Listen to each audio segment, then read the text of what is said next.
சீர்காழி அருகே 2 கூரை வீடுகள் தீப்பிடித்து எரிந்ததில் 10 லட்சம் மதிப்பிலான பொருட்கள் தீயில் எரிந்து சேதம். சீர்காழி போலீசார் விசாரணை மேற்கொண்டு வருகின்றனர்.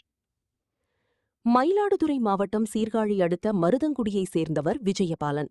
இவர் கம்பிப்பிட்டராக வெளியூரில் பணிபுரிந்து வருகிறார். இவரது மனைவி மற்றும் குழந்தைகளுடன் தனி வீட்டில் வசித்து வருகிறார். இவர் வீட்டிற்கு அருகிலேயே இவரது தாய் தமிழரசி விவசாய கூலி வேலை இவரும் தனி வீட்டில் வருகின்றனர்.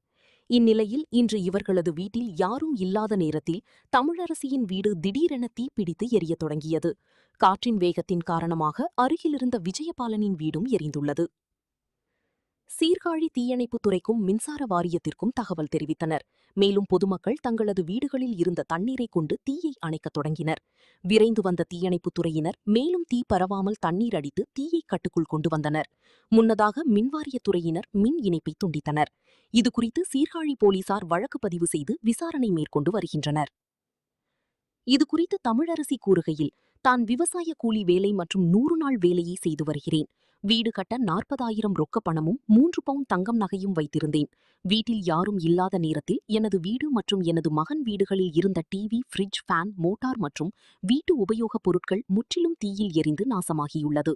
தமிழக அரசு தனக்கு இலவச வீடு கட்டித் தருமாறு கண்ணீர் மல்க கோரிக்கை விடுத்துள்ளார். என் வீடு நான் இல்லை, ஊருக்கு போயிட்டேன். என் பொண்ணு வீட்டுக்கு எனக்கு உடம்பு சரிப்படலன்ட்டு. அதனால் என் வீடு போயிடுச்சு. ஒரு 40,000 பணம் வச்சுருந்தேன். ஒரு 3 பவுன் புட்டியில் வச்சு பூட்டி ஒசக்க பரனில் தூக்கி வச்சுட்டு போனேன். யாருக்கும் தெரியாது.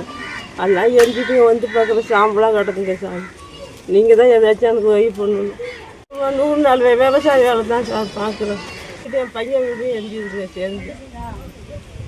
ஜாமான் நிறையா ஜாமான் என் பையன் கம்ப்யூட்டர் வேலை பார்க்கலாம். அந்த ஜாமான்லாம் நிறையா இருந்துச்சு. ஜாமான் கம்பி ஜாமான்லாம் எல்லாம் எரிஞ்சுதுங்க. அந்த ஜாமான் எல்லாம் எரிஞ்சிட்டு வீட்டில் உள்ள பொருள் கடை எரிஞ்சிட்டு துணிமணி பணங்கன்னா எதுவுமே இல்லைங்க. எடுக்கல நாங்கள் ஒன்று கூட எல்லாம் எரிஞ்சிட்டு. நான் 3 புள்ளியோ இருக்குது. என் புள்ளியோ என் பையன் வெளியில் இருக்கான். நேற்று தான் போனான். இன்றைக்கி இந்த கெதி ஆகிட்டு 3 புள்ளியோ போச்சுதோ போகுது. வீடு கட்டி கொடுங்க. நீங்கள் ஏதாச்சும்